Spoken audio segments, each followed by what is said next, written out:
नमस्कार, वंचित न्यूज मीडियाचे संपादक मी सचिन बाबर पंढरपूर नगरीमध्ये आपल्या सगळ्यांचं स्वागत करतो।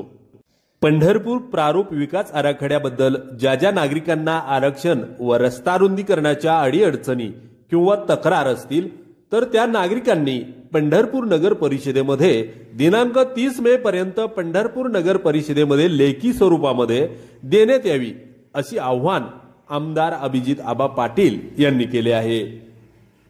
यावेळी ज्येष्ठ नागरिक व सामाजिक कार्यकर्ते मोठ्या संख्येने त्या ठिकाणी उपस्थित होते।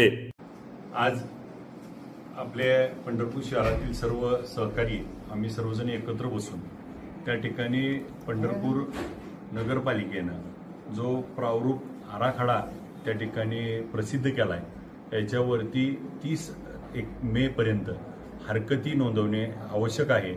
मग काही ठिकाणी रस्ता रुंदीकरण केलंय, अनावश्यक ठिकाणी आरक्षण टाकलेत आणि ज्या गोष्टी त्या ठिकाणी काही जणांवरती जाणून बुजून आरक्षण टाकलेत, काही जणांवरती बदल केलेत, अशा ठिकाणी आपण प्रत्येकाने नागरिकांनी वैयक्तिकरित्या नगरपालिकेमध्ये आपली हरकत नोंदवणं गरजेचे आहे आणि आपण लवकरात लवकर आपली हरकत नोंदवा आणि ज्याला ज्याची काय अडचण येते त्यांनी त्या ठिकाणी आपल्या कार्यालयाशी संपर्क करावा।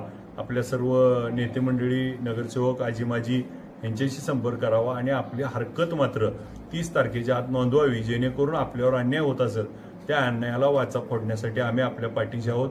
ज्याच्यावर अन्याय होणार असेल, ज्याच्यावर त्या ठिकाणी पूर्णच भूमिहीन होणार असेल, याच्या पाठीशी आम्ही उभा राहून या प्रारूप आराखड्याला त्या ठिकाणी विरोध करून जे आवश्यक बदल आहेत ते करून घेण्यासाठी आम्ही त्या ठिकाणी आपल्या पाठीशी आहोत। आपण सगळ्यांनी आपली हरकत नोंदवणे अत्यंत महत्त्वाचे। आपली हरकत 30 तारखेच्या आत वैयक्तिक आपण अर्ज करून नोंदवावी आणि त्याची पोच घ्यावी, जेणेकरून त्याच्यावरती आपल्याला चर्चा करून त्यातून मार्ग काढता येईल। आपण सगळ्यांना या निमित्तानं आवाहन करण्यात येते।